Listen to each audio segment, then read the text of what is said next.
Hey everyone! Welcome once again to MWStv. Before we start this time around, I'd like to take you on a very quick preview tour of two stores that have recently reopened. One is the Annick Goutal perfume store in Pavilion, and the other is also a perfume store. It is the Diptyque perfume store in Pavilion Kuala Lumpur as well. Let's take a quick look and then we'll come right back.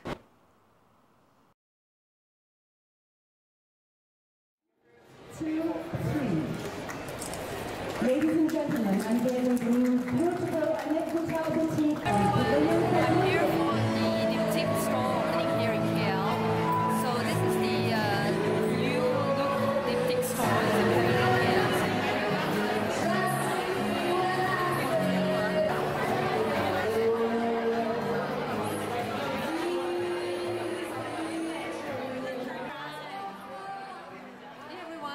Welcome once again to MWStv. I've been seeing a lot of these monthly favorites being blogged about or shown on video, and I thought I'd like to show you some of my favorites for October. And these are not everything is new, but these are some of the products I really enjoyed using, and some of them much to my surprise. So the first one that I like to show you is this one, the Makeup Forever Ultra HD Foundation. This is actually an upgrade from the previous version, the HD foundation. The new packaging has this silver band around it, and I find that the texture seems a little lighter, so it actually is a little more fluid. I found the previous version a little bit thick.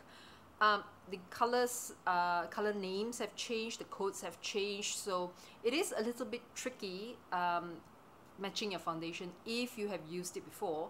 If you have not, then obviously you don't have the problem, because I was a previously 115, but they have now changed that, so I am now a R230. But helpfully, on the top of the box they have actually put the equivalent, so 115 is equivalent to R230. R meaning that there is a little bit of a pink tint, which is how I usually take most of my foundations. And I like this because I find that although I use very little, it gives me a very nice coverage and it feels very comfortable. It lasts for most of the day and it just makes my skin look very nice, and I think that's what we really want foundations for, don't we? And when I use the foundation, I've been using this brush. This is a new brush from Bobbi Brown. It is a dual-ended brush. On this side is full coverage for the foundation, and on this side is for face and touch-up, so you can actually get into all the little corners on your face. Primarily, this will be used for applying concealer or maybe even highlighter, but this side, the bigger brush side, that will be mainly for applying your foundation. So why do I like this? I find that it's a little bit strange because I've been using flat top foundation brushes before this for most of the time. So when I gave this a shot, I wasn't quite sure what to expect. As you can see, it's quite floppy. It's not very dense. So when you buff it on your skin, there is a little bit of give. But I did find that it worked very well. It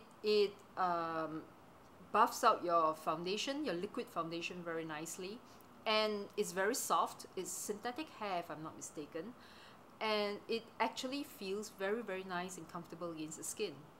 So I've really enjoyed using this. I've used it with most of my liquid foundations, and it seems to work well with all of them. It doesn't leave any streaks. I can just very quickly, work out my foundation. And on this side, the brush on this side is a little bit more dense. It's also a little bit firmer, and you would use it to apply concealer or to blend out concealer, maybe to get into the corners, apply highlight. But I find I don't use this side very much, mainly because I use my fingers when I blend out my concealer. So this side I really enjoyed using. The only problem that I find with this brush is because it's a dual-ended brush, I have no idea how to store it. I can't store it this way nor this way, so currently I'm just storing it flat, and for some reason that really bugs me. So if you have any ideas, let me know, but I think storing it flat is probably the only way to go. Well, we are still on the subject of makeup, eye makeup. Now, I have been obsessed with this method that I devised for applying eyeshadow that allows me to basically do my eye makeup in under a minute. And I'm not kidding. I swear it's possible. But what I do is I use cream eyeshadow sticks. So these are a sort of, I would say, rediscovery for me. I've always liked using them, but I'd always just used either one color, you know, at a time, or maybe just blending them out. But ever since I devised this method, which you can read the whole step-by-step process down in the blog, I'll give you the link down below, and this has really simplified my eye makeup process every morning. So there's absolutely no fuss, and I seem to have abandoned all my powder eyeshadows for now. So cream eyeshadow sticks, I love them. Two of my favorite brands, Laura Mercier and Bobbi Brown, and four of my favorite colors are here. I use them so often that I think I'm about at least halfway done with these. For Laura Mercier, my two favorite colors are Khaki and Sand Glow. And for Bobbi Brown, my two favorite colors, Golden Bronze and Sunlight Gold. They are all very neutral shades, as you can probably tell from the colors at the end of the pens. But you know, neutral shades and me are like best friends now. I've actually got them on right now. I'm not sure if you can see them. And it's just so easy that I don't really want to use any other products for now. That's not saying very much for the rest of my eyeshadow collection, is it? But moving on, another favorite of mine in October, which turned out to be quite a surprise. I don't usually use floral scents, and especially when it comes to roses, I am very particular. Yet I took a gamble and I bought this scent without even smelling it first. So this is the Acqua di Parma Acqua Nobile Rosa, which, as you can probably tell, is a rose scented perfume. In fact, it is quite strong, and it is very floral and very feminine. Yet, for some reason, it works with me. This really, you know, emphasizes that you have to try on a perfume before you can write it off. And it emphasizes that for me because I tend to, you know, write off perfumes very quickly. I'll be like, oh, it's a sweet scent, I don't like it. It's a floral scent, I don't like it. But yet, this is a very floral scent, and I love this. It has a very fresh scent of roses, and it's very feminine, it's very girly, and I can't quite describe it otherwise because I'm not very good at describing perfumes, but I just really like it. And on top of that, look at the packaging. Isn't it sweet? It's this really pretty white and pink, and the bottle is fairly large size. This is an EDT, yet it is fairly long lasting for me.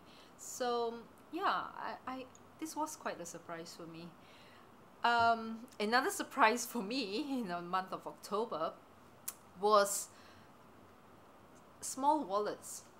I usually carry large wallets. I've been carrying large wallets for the last, I don't know, 10 years, 20 years. Oh gosh. I have been carrying mostly large wallets because I carry everything with me. Yet, sometime last month, I decided, you know, I want a little bit of variety, and I want to be able to use small bags. I don't want to carry the kitchen sink with me anymore. So what I did was I went off and I got myself a small wallet. This is the Louis Vuitton Helene wallet, and it's really small, as you can see, and yet it's very compact, and I really found myself enjoying using it. So again, that came as a surprise. What it does mean is that I have to be very economical with the cards that I carry. But that is also a good thing, because it means that your bags are not heavy, your wallet is not too heavy, and you know, when you just want to pop out for a quick grocery run, or you just want to pop out for a quick lunch, you can just literally just hold this in your hand, you know, and it's not very obtrusive at all. So yeah, small wallets, that's the way to go. And finally, I wouldn't call this a surprise because I've always liked it, but something that I bought in October that I really enjoyed, Nutella. Yeah, so I have always enjoyed it, and come on, who doesn't enjoy Nutella, right? So I've been enjoying this on toasted sourdough, and it's amazing. But I do try to restrict myself because it's very easy to overdo, you know, as a snack, as a quick snack when you're feeling peckish, that kind of thing. So thank goodness I'm still fairly active on the treadmill, so hopefully that's keeping the kilos off. But yeah, Nutella, who would have thought? And that, my friends, is what I really enjoyed using and eating and basically just enjoying in the month of October. I'd love to hear what your favorites are for October. If you'd like to share them, just leave a comment down below, and I hope you've enjoyed watching. Thanks for watching. Bye bye.